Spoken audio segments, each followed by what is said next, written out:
darles desde ya puedan ir estudiando, repasando algunas cosas para que durante ese periodo pueda ser un poco más llevadero. Entonces, el día de hoy nosotros vamos a ver el tema de infarto agudo del miocardio.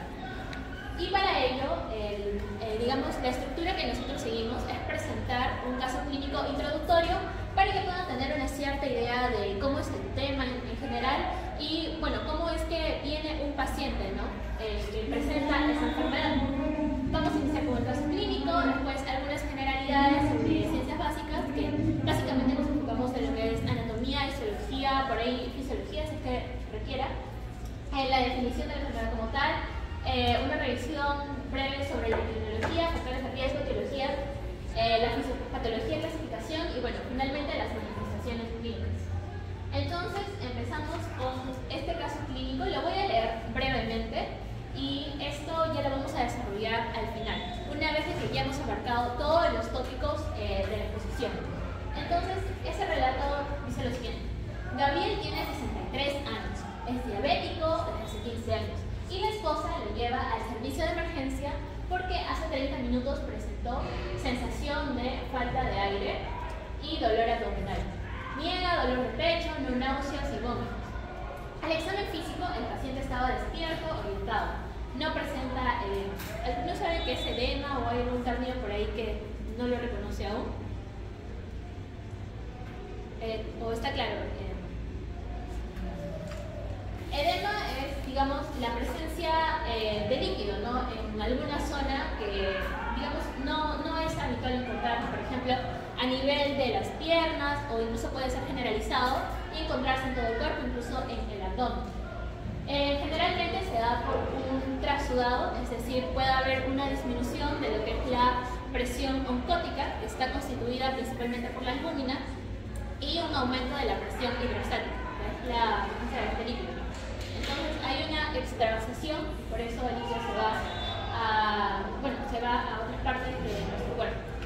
Pero bueno, acá se ocultan también ruidos cardíacos rítmicos, nosoplos, signos vitales. Bueno, la presión arterial está entre 150 a 90, la frecuencia cardíaca en 120, frecuencia respiratoria en 28 ventilaciones por minuto y la saturación de oxígeno en 92. Bueno, el EKG menciona lo siguiente: ritmo sinusal, complejos QRS angosto, no elevación de ST ni síntomas de sistema agudo.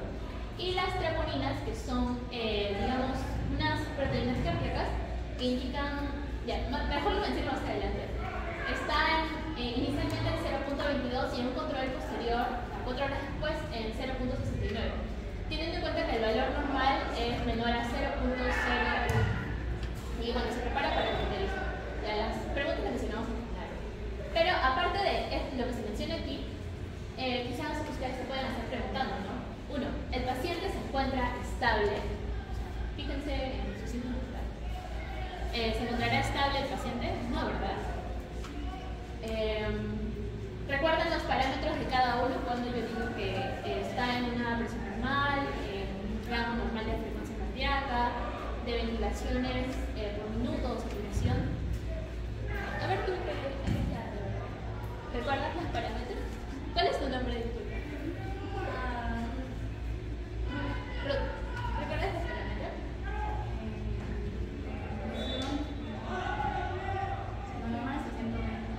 ¿Ya? ¿La sistólica?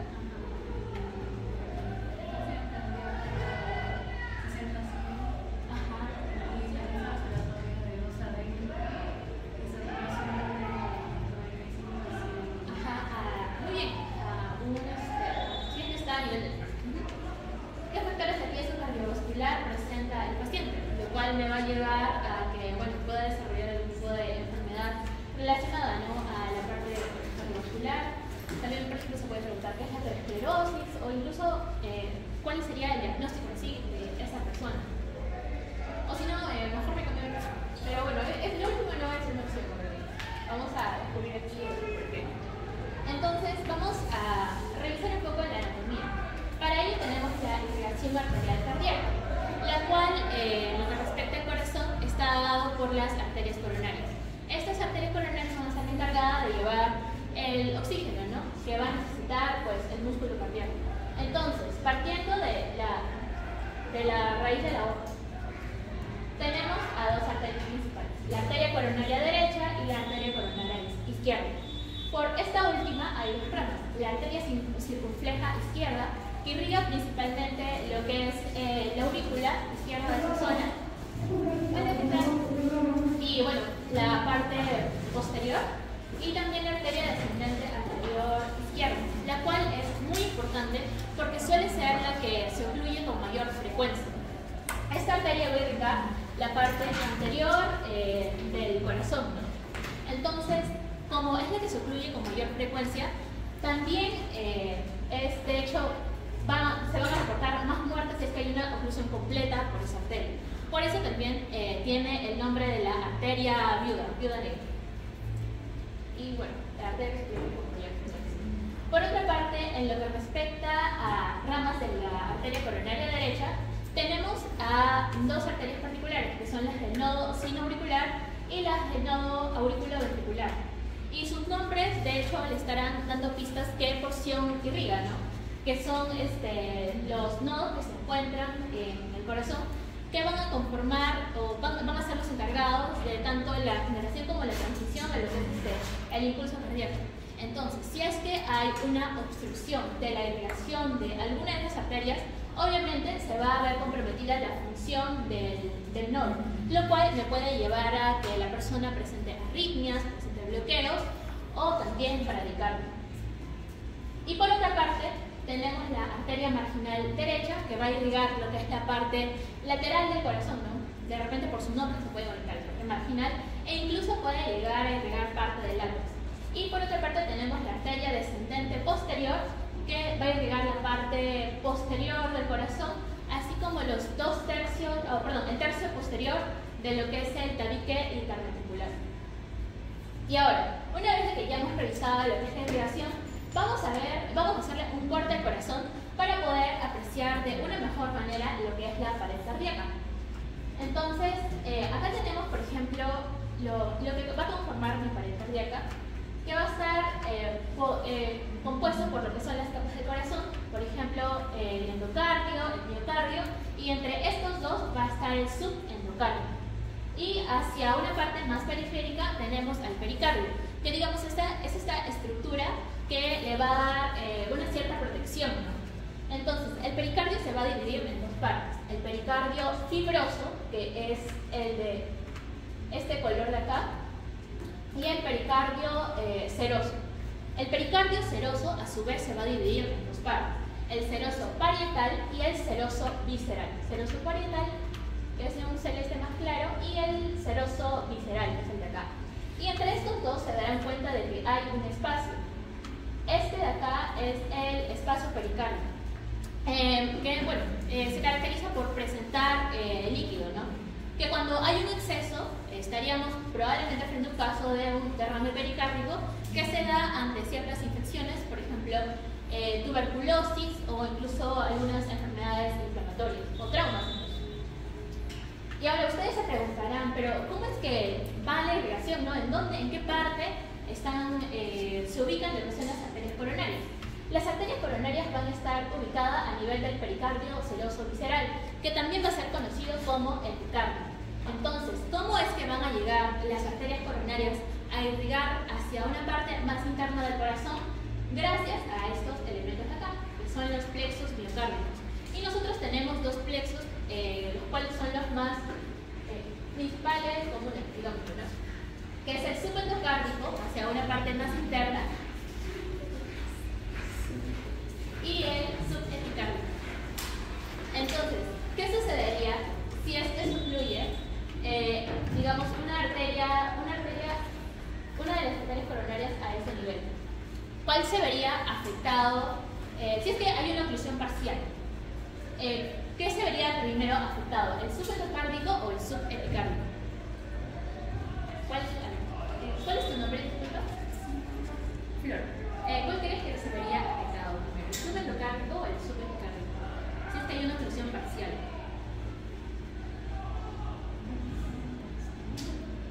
Si es que, o sea, se ocluye, pero aún, digamos, puede pasar la sangre. Es una oclusión parcial, no total.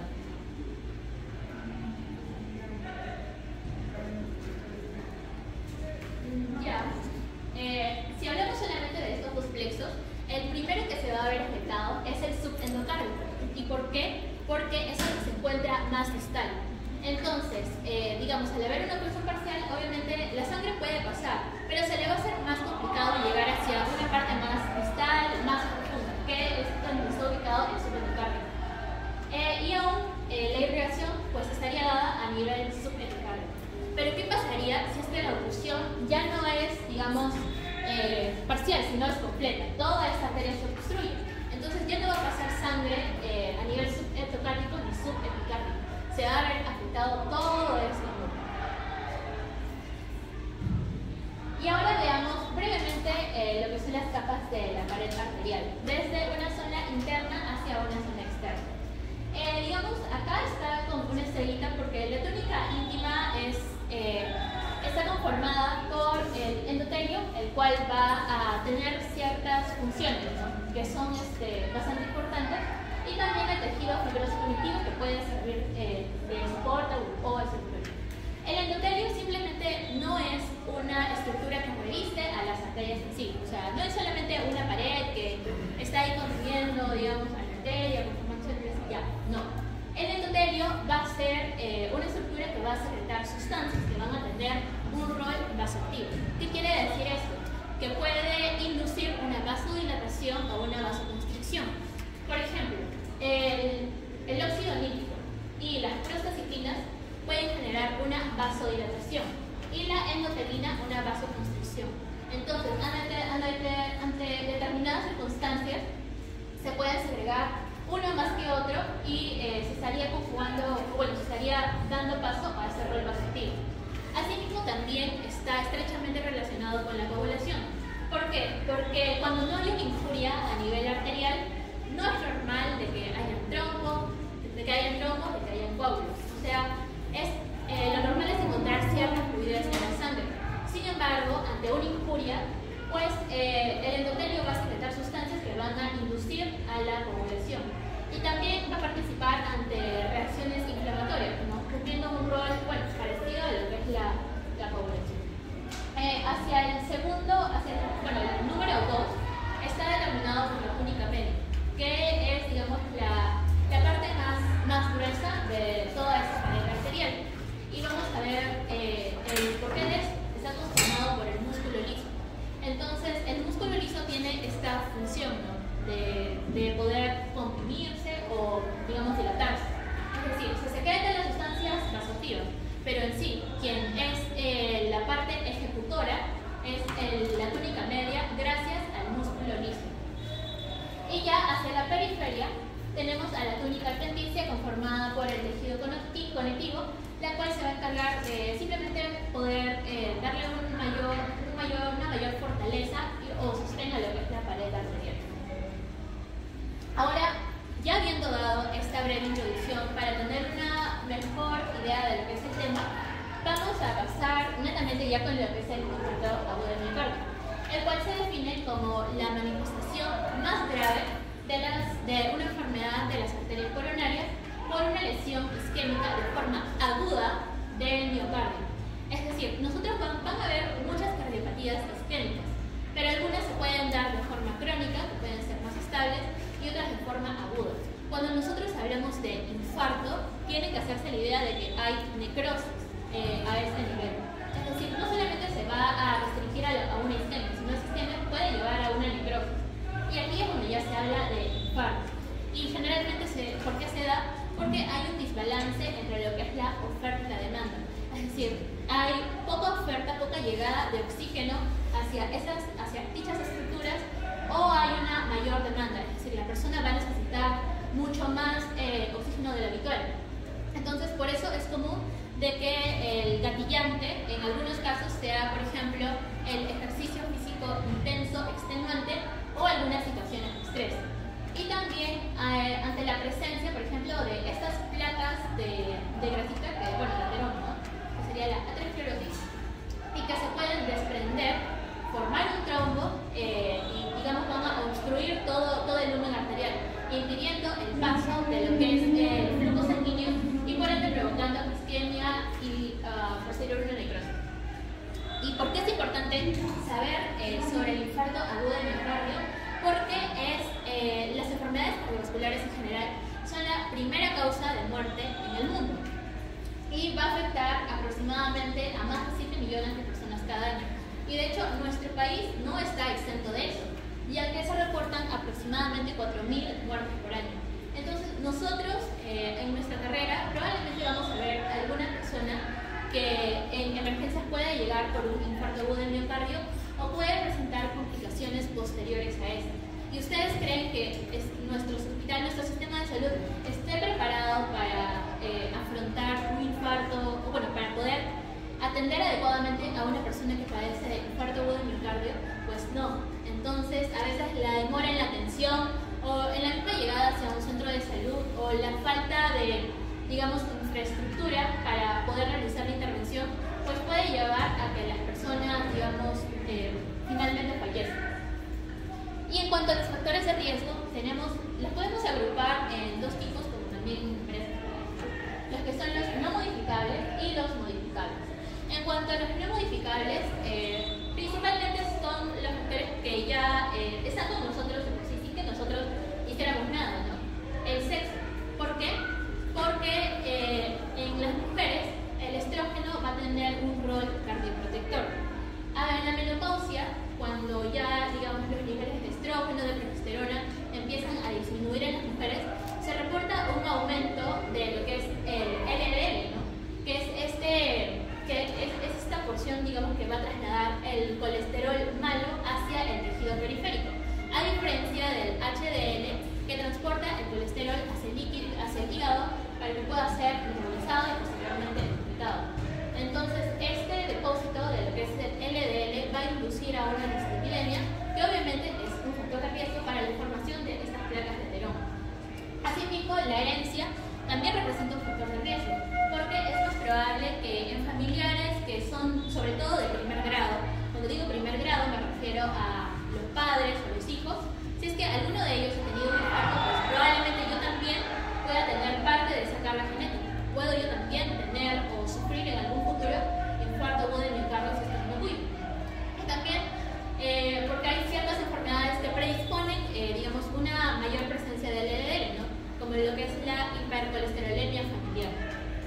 La edad también es un factor importante porque generalmente se reporta un aumento de casos en adultos mayores que tienen más de 65 años.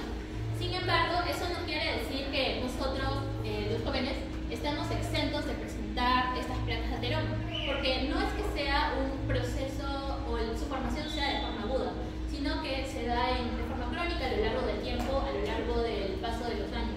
Entonces, probablemente nosotros desde ya estemos formando estas placas de ateroma, pero para que se pueda dar un infarto agudo del miocardio, deben haber ciertos tipos de desencadenantes y o agravantes. Y bueno, la menopausia, que es, por lo que mencioné inicialmente, una disminución en los niveles de estrógeno que tiene este rol cardioprotector. Y por otra parte, tenemos a los factores de riesgo modificables, los cuales están dados por el tabaquismo, la diabetes, la dislipidemia, una disminución del HDL y un aumento del LDL, también la obesidad, que en sí viene a ser una consecuencia del otro, ¿no? También una hipertensión arterial. Entonces, si tenemos, por ejemplo, diabetes, que estaría estrechamente relacionado con resistencia a la insulina, dislipidemia, obesidad, hipertensión arterial, estarían formando parte de lo que es el síndrome metabólico. Y también, obviamente, el alcoholismo. Ingerir alcohol en una cantidad excesiva o, bueno, a una gran cantidad. Sin embargo, con respecto al alcoholismo, hay un cierto debate porque tenemos lo que es la paradoja francesa. ¿Qué quiere decir la paradoja francesa? ¿O alguno ha escuchado sobre la paradoja francesa? ¿O es un término nuevo para todos? Ya. La paradoja francesa hace atribución a que los franceses tienen una alimentación pues bastante rica en lo que es carbohidratos, grasas, pero no se reportan tantos casos de enfermedades cardiovasculares como debería ser, ¿no? Dado este estilo de vida que llevan. Y ustedes se preguntarán, ¿pero por qué sucede eso? Porque en su alimentación incorporan generalmente una media copa a una copa de vino, que lo toman con cierta regularidad. Pueden no excederse, o sea, en una semana pueden tomar quizás 5 veces al día, bueno, de esa forma, ¿no? Entonces se puede atribuir a que el vino en este caso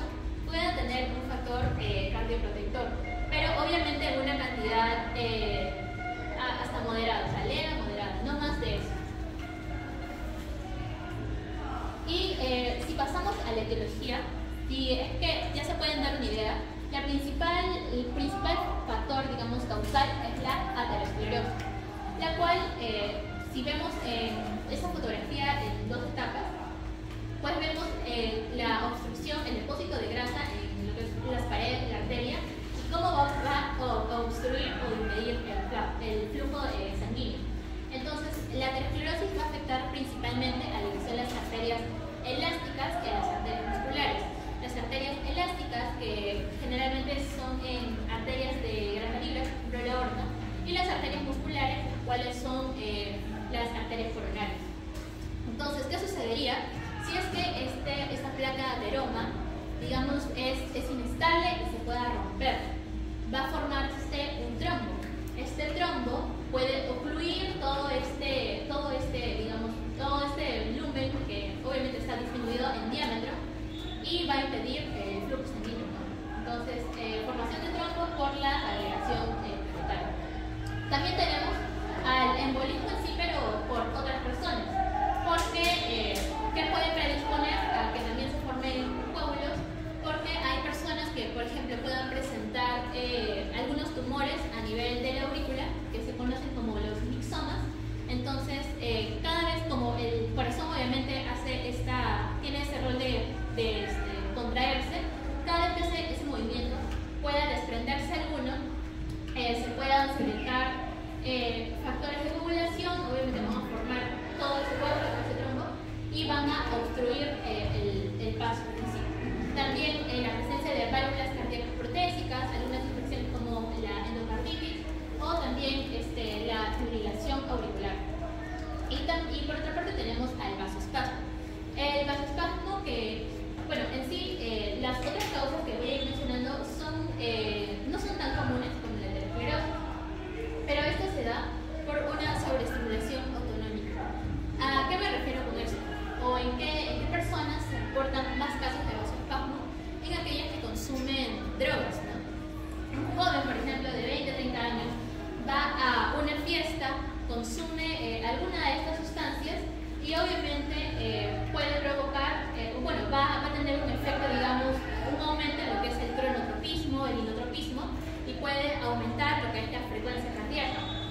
Pero también a nivel de las arterias va a aumentar lo que es la vasoconstricción. Entonces, prácticamente ante altos niveles o ante una sobreestimulación autonómica, pues puede provocar que la arteria prácticamente se obstruya. Y también ante una excesiva cantidad de catecolaminas, que generalmente se da en un contexto de enfermedad de tumores a nivel de las glándulas suprarrenales. También tenemos lo que es la disección aórtica, que generalmente se da en personas que padezcan de alguna colagenopatía, por ejemplo, en aquellas personas con síndrome de Marfan, de repente han escuchado, que tienden a tienden a tener sus extremidades alargadas, tienden a ser súper altos, y generalmente van a padecer de la disección de aorta, ¿no? Porque el diámetro de su aorta va a tener un mayor tamaño, pero al tener un defecto en lo que es esa estructura, el colágeno, específicamente en una mutación del gen de la fibrilina, si no me equivoco, pues se van a separar las paredes. Entonces, ello también puede provocar una obstrucción del floro de la íntima y bueno, se reportan mayores casos en mujeres. Y por otra parte, ya tenemos al déficit de oxígeno en sí, en donde como va a haber poco oxígeno en nuestro organismo, por ejemplo, en casos de hipotensión, en casos de anemia ya en un grado severo o en una miocardiopatía hipertrófica, lo último se atribuye, por ejemplo, a que personas con hipertensión arterial tengan un remodelado cardíaco. Entonces, el ventrículo va a incrementar de tamaño y eso no es normal, obviamente va a traer consecuencias en nuestro cuerpo. Entonces, un mayor tamaño de lo que es el músculo en sí, con una mayor contracción, pues obviamente el cuerpo va a necesitar mayor oxígeno. Pero como no es suficiente, pues también puede desencadenar un infarto. Y la clasificación, que va a estar relacionada con lo que ya mencioné anteriormente.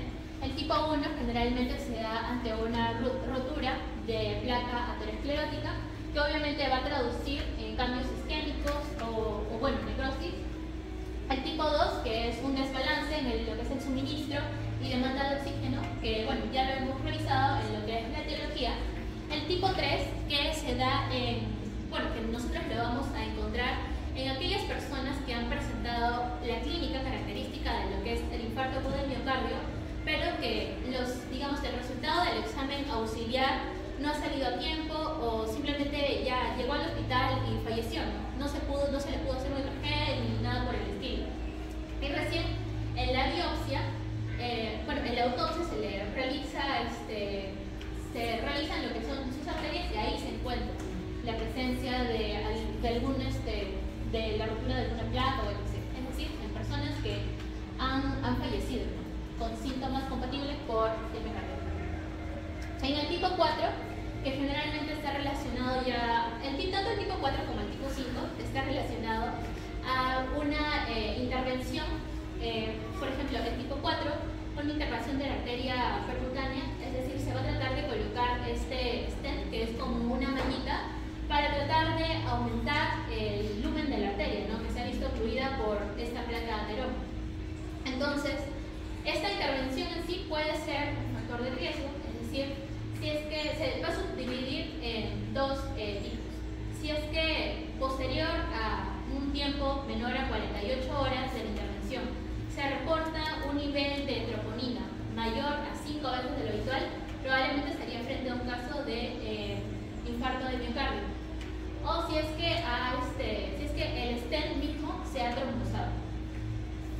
Si es que esta mallita, si es que se encuentran coágulos en esa malla y que puedan provocar, digamos, la obstrucción de la arteria. Y por otra parte, esto ya tiene que ver con una cirugía de revascularización coronaria, en la cual se hace un bypass, ¿no? Se toma algún vaso sanguíneo en otra zona y se intenta conectar a la aorta, ¿no?, para que de esa forma le pueda llegar sangre hacia la zona afectada del corazón. Pero si es que este nuevo vaso sanguíneo que ha sido colocado falla y se reporta también un aumento en el valor de lo que es la troponina, pues también se estaría frente a un caso de infarto de miocardio. Y ahora pasemos a la fisiopatología, la cual, digamos, la aterosclerosis, digamos, es lo principal, lo primordial, porque es la causa principal. Entonces, nosotros ya hemos hablado sobre lo que son los factores de riesgo, tanto modificables como no modificables.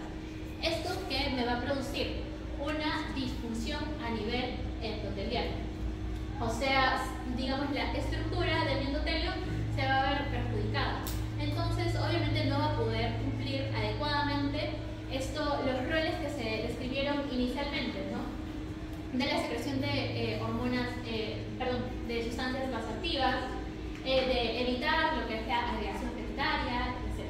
Entonces, como hay una disfunción de este endotelio, es decir, no está adecuadamente, su formación se ha visto perjudicada, pues va a provocar que el LDL ingrese hacia la capa íntima, ingrese hacia este nivel. Y obviamente la presencia del LDL en este nivel no es algo normal. Entonces, ¿qué es lo que va a producirse en este LDL? Se va a oxidar. El cuerpo lo va a intentar metabolizar, pero no va a ser suficiente. El LDL en sí va a secretar, va a secretar especies reactivas de oxígeno u otro tipo de sustancias proinflamatorias que van a inducir a que, digamos, células como los monocitos vayan hacia ese nivel.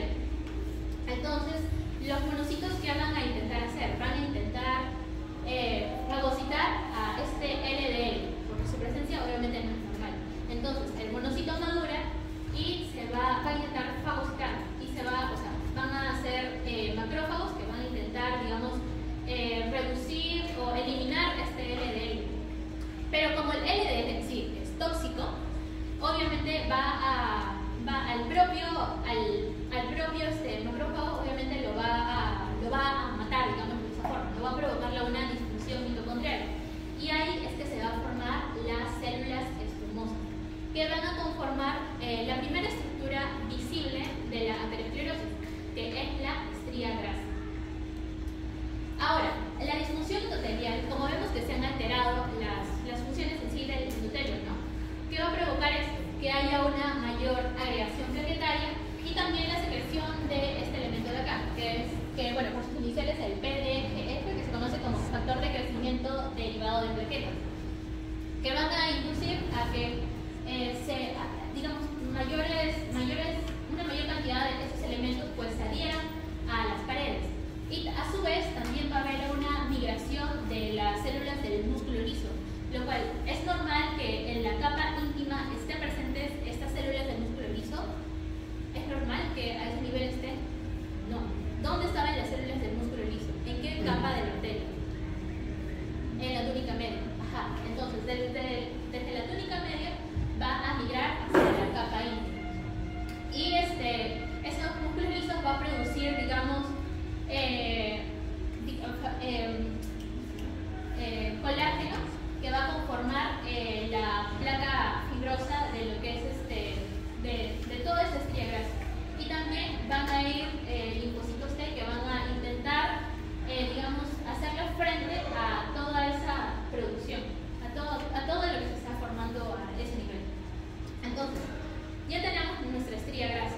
Ahora, como las células del músculo liso están generando mayor colágeno, mayor fibrina, pues se van a depositar sobre la estría grasa, formando lo que es una placa fibrosa, que ya se va a conocer como ateroma. Esta placa fibrosa puede calcificarse, como también puede que permanezca en cierta parte inestable, que es lo que vamos a ver a continuación. Si es que esta placa fibrosa es, digamos, gruesa y ante el flujo sanguíneo no tiene algún tipo de alteración, pues obviamente es muy complicado de que se pueda desprender y formar algún tipo de trombo, ¿no? Sin embargo, ¿qué sucedería si es que esta persona padece también de hipertensión arterial? La sangre estaría pasando con una mayor fuerza y estaría obviamente empujando, digamos, de esa manera hacia las paredes de la arteria con una mayor fuerza. Entonces, obviamente, ello también va a inducir o provocar que la placa se rompa.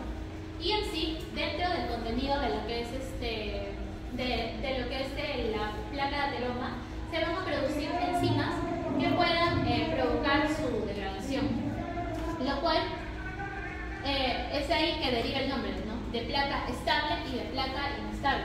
Y a partir de la placa inestable, si es que esta se rompe, puede generarse bien una agregación plaquetaria o activarse la cascada de coagulación y generarse un trombo. Y ahora, con respecto a una clasificación, digamos, para poder diferenciarlo adecuadamente de otros tipos de cardiopatía isquémica, porque de repente han escuchado de algunos de esos términos o lo van a escuchar. Entonces, en este cuadro he tratado de resumirlo para que sea un poco más fácil de diferenciar. Una cardiopatía isquémica crónica es sí.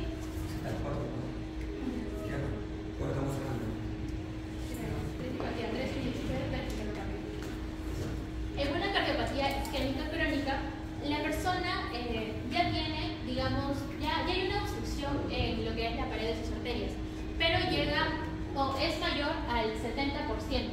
Si es menor al 70%, clínicamente puede que no presente algún tipo de evidencia.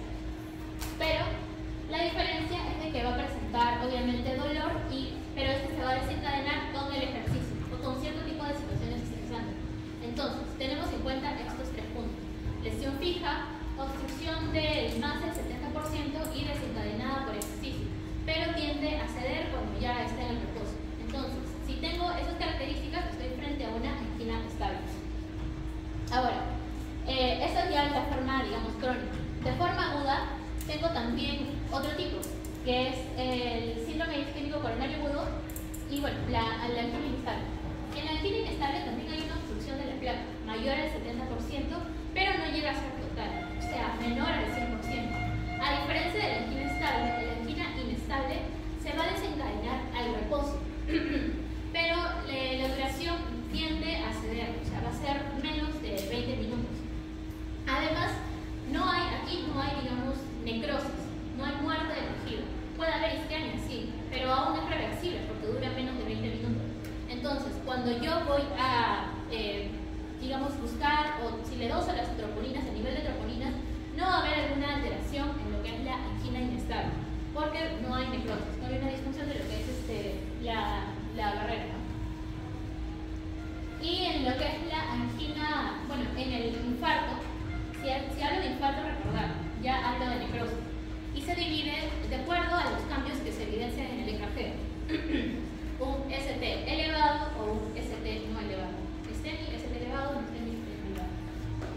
el infarto, la obstrucción ya llega a ser del 100%.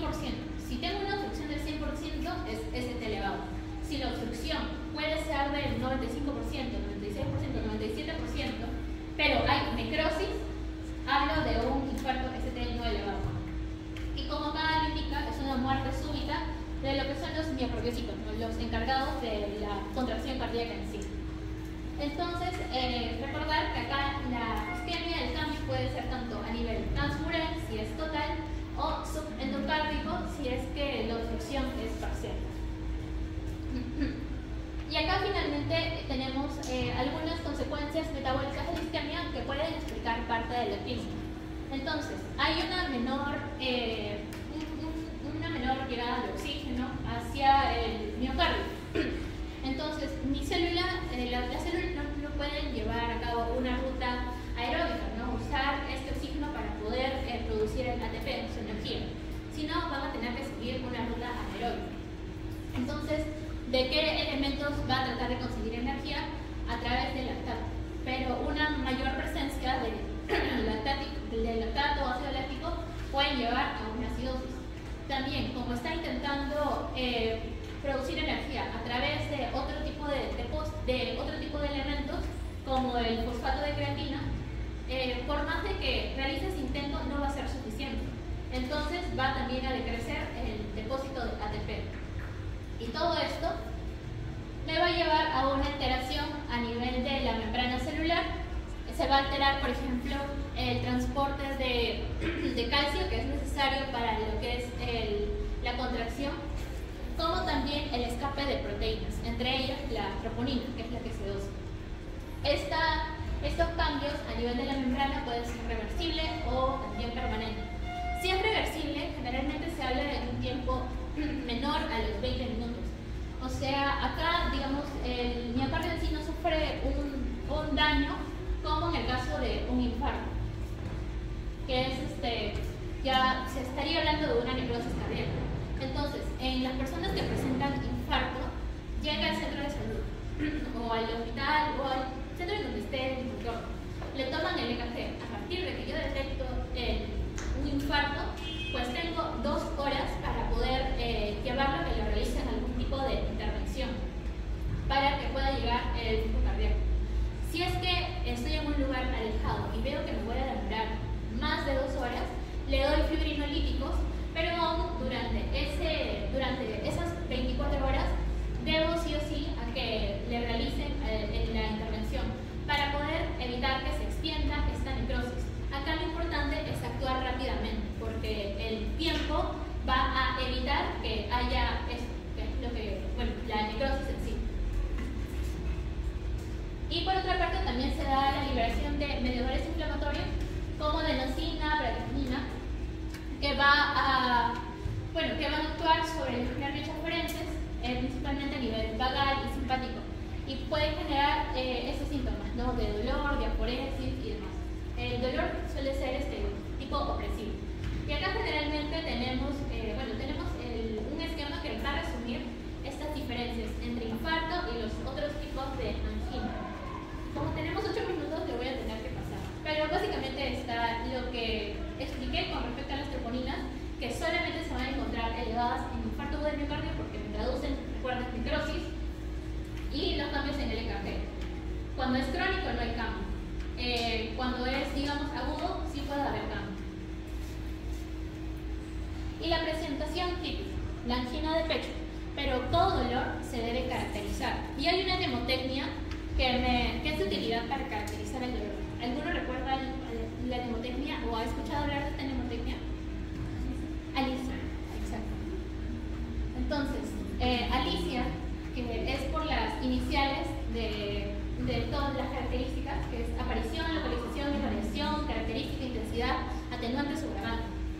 Ustedes deben tener en cuenta estos componentes al momento de hacer su historia clínica cuando ya llegan semiología a fines de año, por eso. Claro, a fines de año. Entonces, la aparición obviamente es súbita, es de forma aguda, no es crónica, no salimos frente al otro caso. La localización generalmente es a nivel retroexternal, pero puede irradiarse hacia el brazo izquierdo,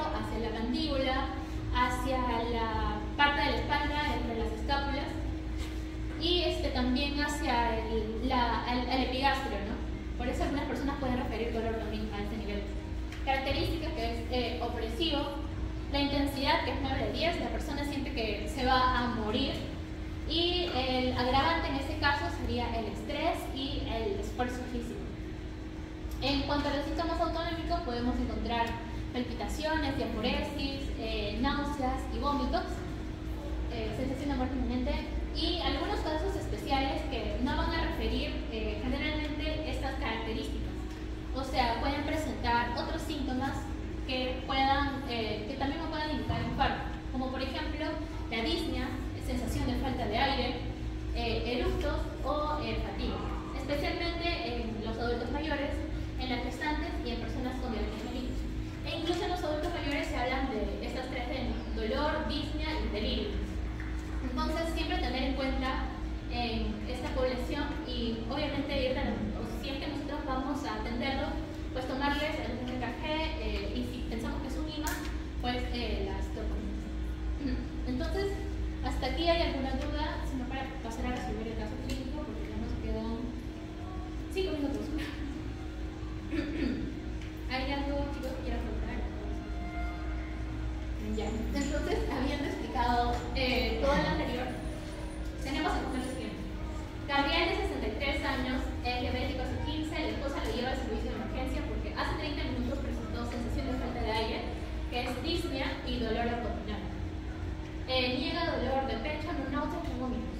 Ya, un poco raro. Hasta ahí de repente no tiene una presentación típica de un niño, ¿no? Pero es diabético.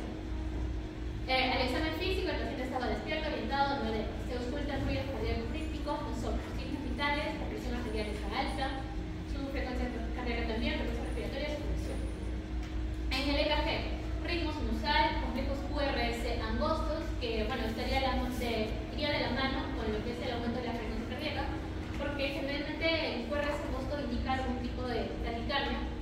No hay elevación del ST, de signos de distimia aguda. Entonces, ya el médico puede pensar, no es signo, pero es diabético. Entonces, de repente por ahí alguien le pide troponinas. ¿Y qué encuentro aquí yo?